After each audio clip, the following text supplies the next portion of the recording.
Assalamualaikum warahmatullahi wabarakatuh. Perkenalkan, saya Alif Mubarok, NIM 230 dari Prodi PAI semester 7 atau angkatan 2019. Ingin menyampaikan tugas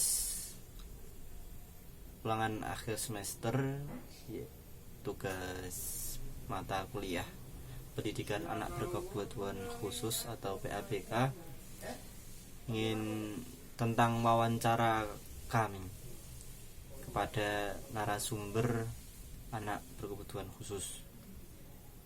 Nah, di sini sebelumnya saya akan menyampaikan beberapa hal mengenai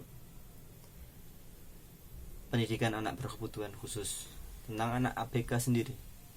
ABK yaitu anak berkebutuhan khusus adalah anak yang memiliki keterbatasan dan harus memperoleh layanan khusus dan tepat sesuai kebutuhan anak. Selain itu, penetapan tujuan dan pemahaman terhadap kondisi anak menjadi hal pokok yang perlu diperhatikan dalam menerapkan pendidikan khusus padanya. Akibat dari kondisi tersebut biasanya menjadikan keterbatasan perkembangan, kondisi medis, kondisi jiwa, dan kondisi bawaan yang dimiliki oleh anak. Dalam anak berkebutuhan khusus tersendiri ada beberapa jenis atau tipe. Masing-masing memiliki penyebutan dari diri anak yang memiliki hambatan. Hambatan tersebut baik yang telah ada sejak lahir maupun karena kegagalan atau kecelakaan pada masa pertumbuhannya. Perbedaan karakteristik dan kebutuhan mereka dibanding anak-anak pada umumnya tidak boleh menjadi suatu alasan untuk menghindari atau menelantarkan mereka, melainkan justru membuahkan kesadaran untuk menghargai keragaman individu dan memberi perhatian serta layanan seideal mungkin. Menurut Kaufman dan Halahan, ada beberapa tipe atau jenis anak berkebutuhan khusus yang menjadi perhatian orang tua dan guru pendidik. Yang pertama yaitu tunagrahita, anak yang berhambatan dalam perkembangan. Yang kedua yaitu kesulitan belajar, anak yang prestasinya selalu rendah. Terus yang ketiga yaitu anak hiperaktif. Yang keempat tunalaras. Dilanjutkan nomor 5 yaitu tunarung atau pendengarannya bermasalah. Terus tunawicara, keterbatasan dalam berbicara. Terus tunanetra, itu keterbatasan dalam melihat, penglihatannya ada suatu masalah. Terus yang nomor 8 autistik atau anak yang autis. Terus yang ke-9 yaitu tunadaksa, dan yang 10 adalah anak berbakat, anak yang memiliki kecerdasan yang lebih dibanding anak-anak pada umumnya.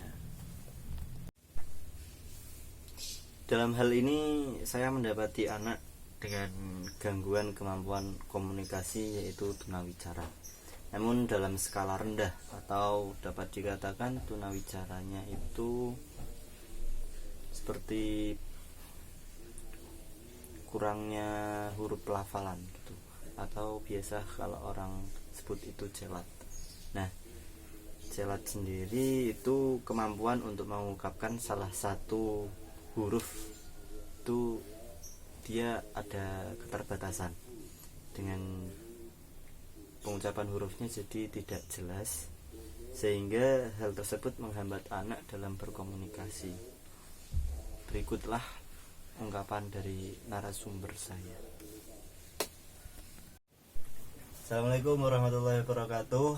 Saya Alif Mubarok, NIM 23010190230, mahasiswa semester 7 pada mata pelajaran pendidikan pendidikan anak berkebutuhan khusus ingin mewawancarai salah satu teman saya yang memiliki keterbatasan dalam pengucapan lafal lafal itu. Nah, silahkan perkenalkan. Perkenalkan, nama saya Abdul Razak. Saya dari Bawen, Kabupaten Semarang. Saya ada berdomisili di Salatiga. Untuk langsung saja ke pembahasan, dalam bahasan kali ini saya akan mewawancarai Mas Abdul mengenai bagaimana proses dulu ketika Mas Abdul mendapatkan pendidikan. Apakah ada suatu ganjalan dalam keterbatasan tersebut atau terasa itu sudah disadari oleh banyak orang sehingga dapat memaklumi Mas Abdul? Dulu waktu saya belajar dari kecil ya, itu saya merasa saya itu kurang dalam satu hal yang belum saya lakukan, bahkan dari sejak saya kecil dan sekarang pun masih menjadi suatu hal yang terbiasa buat saya. Waktu saya kecil itu udah jadi bahan ejekan atau candaan atau awaan, bahkan dalam keterbatasan saya ini dalam pelafalan ini saya seringkali sangat berbelit-belit ketika saya disuruh membaca atau menjelaskan, bahkan untuk berkomunikasi dengan sesama maupun dengan guru pun saya susah gitu. Dan kalau ditimbang dari sisi sudut pandang gurunya, Mas, itu apakah ada guru yang mengejek keterbatasan tersebut atau malah menghargainya? Kalau dari saya pribadi, dari kecil sampai saya dewasa ini, itu mungkin ada beberapa guru yang memaklumi dan ada juga yang mengejek itu, tapi dalam kutip mengejek itu tidak untuk merendahkan tapi cuma sebagai hiburan.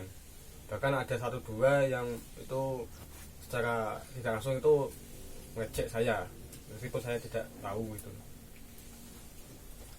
Itu gejala keterbatasan tersebut sudah dimulai dari mulai bayi atau ada hal yang membuat keterbatasan itu terjadi, Mas? Itu dimulai dari saya kecil, Mas.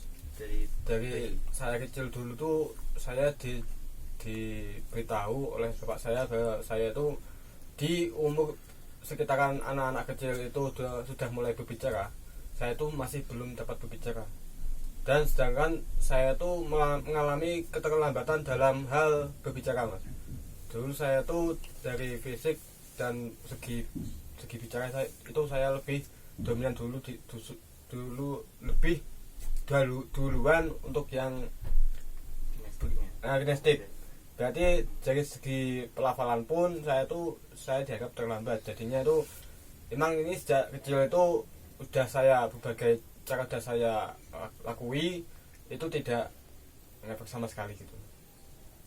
Mungkin dari orang tua ada usaha terkhusus, Mas, buat Mas Abdul tentang keterbatasan yang sudah dialami? Mungkin cuma mengasih saran untuk mitosnya itu untuk makan yang pedas-pedas atau latihan untuk menggetarkan lidahnya, ujung lidah itu digetarkan di atas langit mulut itu masih, tapi bagi saya itu sulit sekali, Mas. Sudah saya lakukan beberapa kali. Mungkin dari perjalanan pendidikan Mas Abdul ada yang di situ ada yang berkesan mengenai keterbatasan tersebut. Misal Mas Abdul yang dulunya pas belum masuk SD, ketika masuk SD sudah mulai bisa berkomunikasi, sudah mahir berkomunikasi, atau ada keterlambatan mungkin baru SMP mulai bisa berkomunikasi secara tidak memikirkan keterbatasan tersebut gitulah.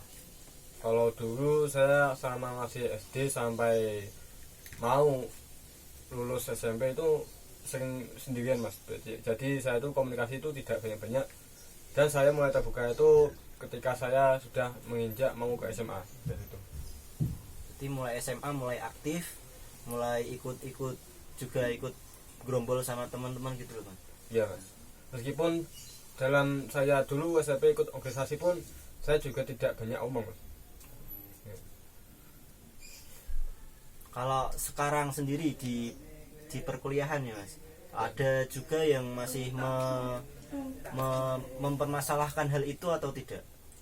Mungkin sudah biasa, Mas. Ada yang oh iya kaget baru tahun ini saya tahu kalau Abdul itu celat atau cegal gimana gitu. Itu ada yang baru nyadar, ada yang sejak dari awal saya komunikasi dengan teman-teman itu sudah ada yang langsung paham, meskipun ada juga membuat itu sebagai candaan. Ya, mungkin sudah biasa saya, Mas. Jadi Mas Abdul sudah memahami apa yang ada di dalam diri Mas Abdul atau keterbatasan Mas Abdul, dan Mas Abdul sudah memang biasa dengan hal itu ya Mas, tidak seperti dahulu ketika sebelum mengenal diri sendiri lah masih nervous dengan dengan orang lain misalnya. Ya Mas, kalau zaman dulu waktu saya masih zaman masih labil-labilnya itu, saya kadang itu suka emosi, dan maka ketika saya diejek sendiri, Mas. Dan suatu saya besar itu saya mengetahui bahwa di balik keterbatasan saya itu pasti ada suatu kelebihan yang dapat saya unggulkan, Mas.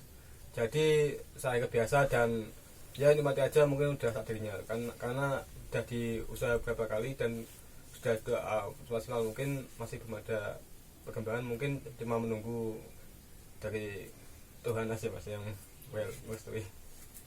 Ya itu saja Mas Abdul, terima kasih atas waktu dan kesempatan yang sudah diberikan kepada saya sebagai pewawancara,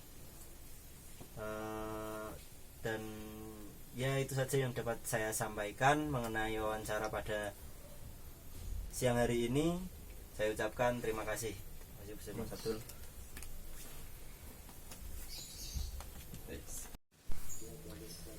Menurut wawancara yang telah dilakukan, dapat disimpulkan bahwa suatu keterbatasan yang dimiliki seseorang akan mempengaruhi emosional anak, dan perlu adanya perhatian khusus mengenai hal tersebut.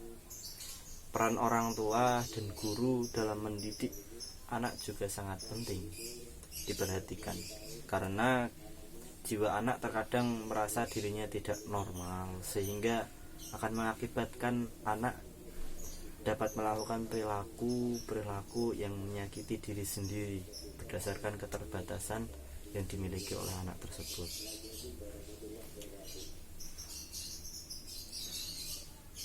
Karena kurangnya perhatian dari orang tua atau lingkungan sekitar atau bahkan gurunya sendiri.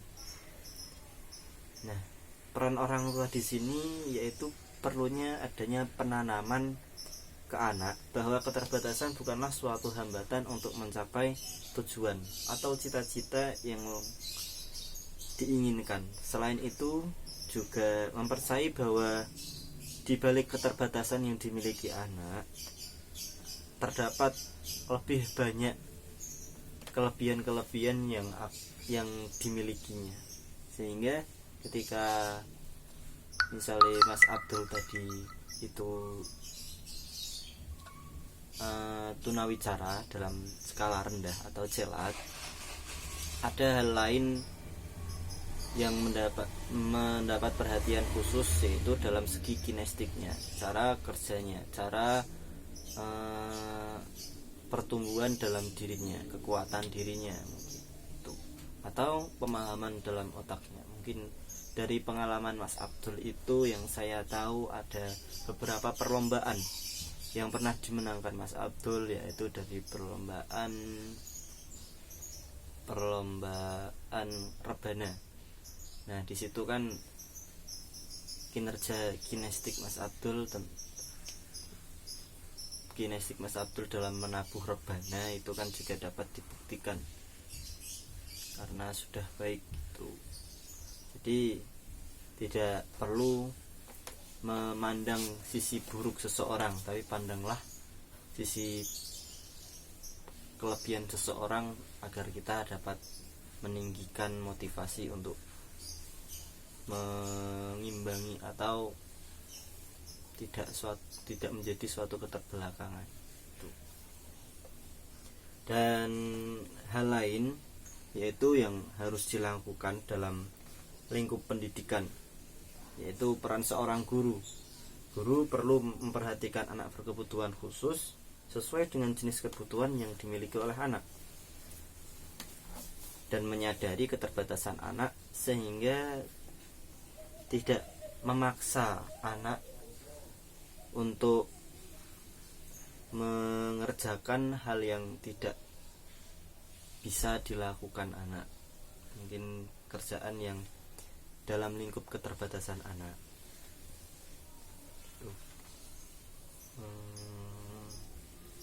Hal penting juga perlu diperhatikan oleh orang tua dan guru.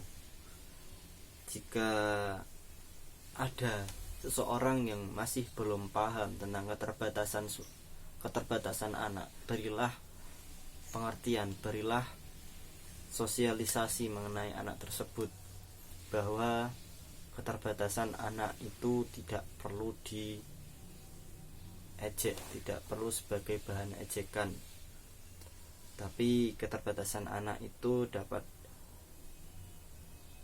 diwujudkan dalam rasa perhatian lingkungan, perhatian orang tua, perhatian seorang guru, agar anak itu dapat termotivasi bahwa keterbatasan yang dimilikinya itu bukanlah suatu hambatan, bukanlah suatu yang perlu disesali, karena keterbatasan itu memang sudah takdir yang diserahkan kepadanya, menjadi tanggung jawabnya. Jadi anak dapat termotivasi dan dapat meningkatkan kelebihannya, mengembangkan kelebihannya, mengesampingkan keterbatasannya dan paham akan keterbatasannya, sehingga tidak akan lagi timbul suatu rasa yang dapat membuat anak itu merasa kecewa dengan keadaannya. Terima kasih, itu saja yang dapat saya sampaikan. Kurang lebihnya mohon maaf. Wal hidayah. Wassalamualaikum warahmatullahi wabarakatuh.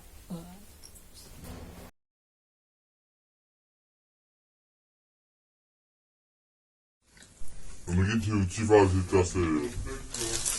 Pas buru, pas. Terus ini kan. Iki maksudnya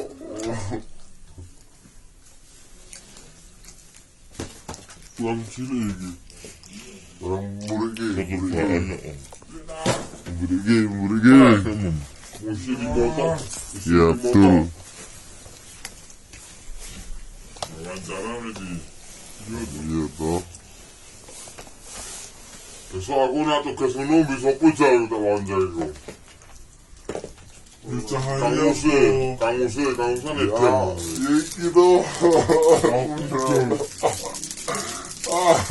Juga gue sama Hei, betul-betul. wis metu kabeh windu ya. Mas paham. Ini tolong hari ini. Itu berarti. Betul. Der,